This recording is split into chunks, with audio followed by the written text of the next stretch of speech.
Hey folks, so today we will talk about the, the philosophical topic as usually I do for Mondays. So uh, we all know about technical debt, and we all know that technical debt are super bad, so it's always have the negative connotations and so on. But quite often we call practically everything that we have in our code base in the technical debt, and it's not right. So we need to distinguish actually between the technical debt and technical choices and the consequences of these choices. So, and because what are the technical choice, it's not always mean that you have the technical debt. So it's two big things, and it's important to understand the difference between them.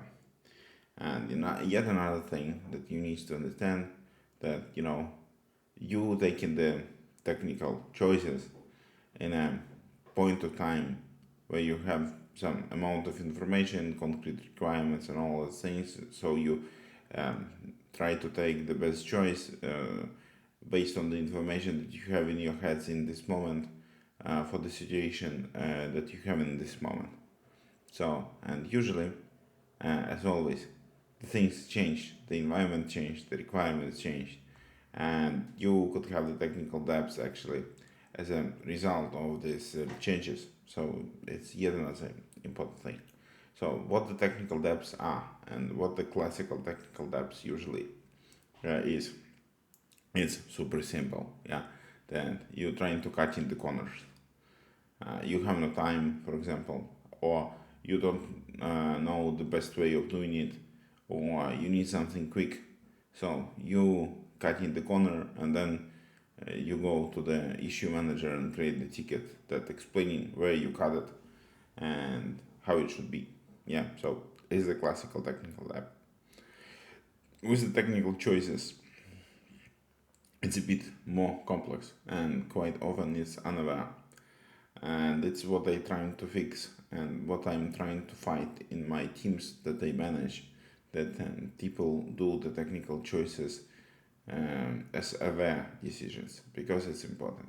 And technical choices is simple that you doing the design or you decided how to do the task, and then as always you have the multiple possible solutions, and then as usual what's the architects or the engineers do all the time, they just take a look to the trade-offs and decide what's to fit the best from the technical point of view, from the complexity point of view, from the point of view of resources and all those things. And we have trade-offs all the time. So because we have trade-offs all the time that will affect our technical choices, over the time we could discover that this trade-off or the decision was maybe not wrong, but right now this trade-off hitting us, and yeah, then we have the consequences of the choice. But the consequences of technical choice, actually it's not the technical debt, it's something different, and you need to handle it different. But what the most important thing that you should have, or you should build the awareness over the time, awareness about the technical choices, and a lot of instruments help you to build this awareness. And if you're working in the team with somebody more senior than you, and this person maintain the technical vision and take the decisions, actually your job is to help him or her to take these decisions aware and to show the broader picture and maybe to show some alternatives and maybe weight these trade-offs and so on. So you for sure could use some good tools and quite simple one.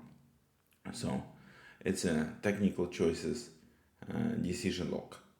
We all know about the architecture decision log. It's quite important one. Architecture decision records, they help a lot, but they not cover the operational thing. And sometimes we need both. We need the architecture decision log and we need the technical decisions that we make the aware record that we had this problem, we had these options, we choose this one because doesn't matter. It's the best that we know. You dump not only the choices and options, but you dump the assumptions and risks. And risk deserve the separate video. There's the risk registries and how to do the risk registries. And when you have this continuous log of the technical decisions and options that we choose over the time, then you fight not only with the awareness for the technical decisions that users or developers forced to think about the things and write them down, but you find with the team you know uh, memory problems. Yeah, so if somebody will leave, then you have the documents that say, okay, we take this and that because of this, we have this and that because of that, and so it's really help in a big systems. It's really help in a teams that growing. It's really help in our turbulent space, so to keep the track and to make the decision more aware. Because if we know where we cut the corner, we could fix it. If we know that we have this choice and we choose this turn, then we are aware about the trade-offs that we made. And maybe over the time, requirements will change, and then we have another situation where we need to solve the problem. But then we could sit, revisit the logs, and understand the difference. And most important thing, that they should be aware, and somebody needs to care.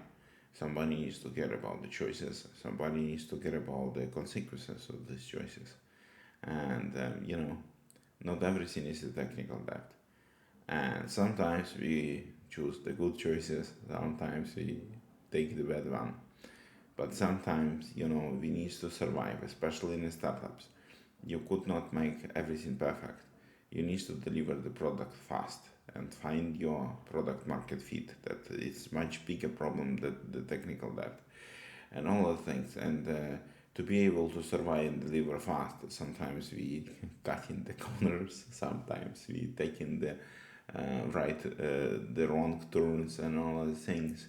But it's not the problem when we do it aware and when team understand it and when your leaders understand it, because much worse situation that we just do the stuff and nobody cares, or we do the stuff and we don't understand even ourselves what we made, or the worst case that we just go to the chat GPT, generate a piece of code, put it to the code base and don't even check if it's satisfy the corner cases and all the things. But it's a topic for another video.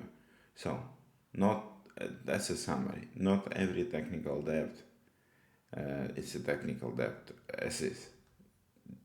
It could be consequence of the technical choice, and it's important to understand and analyze. And this will give you the better tool to take the better choices in the future. And it's always defined with the trade-off, and it's always choosing the right set of trade-offs, and sometimes it's better to analyze them deeply. So be aware, build the awareness in your team, and see you next time. Choose.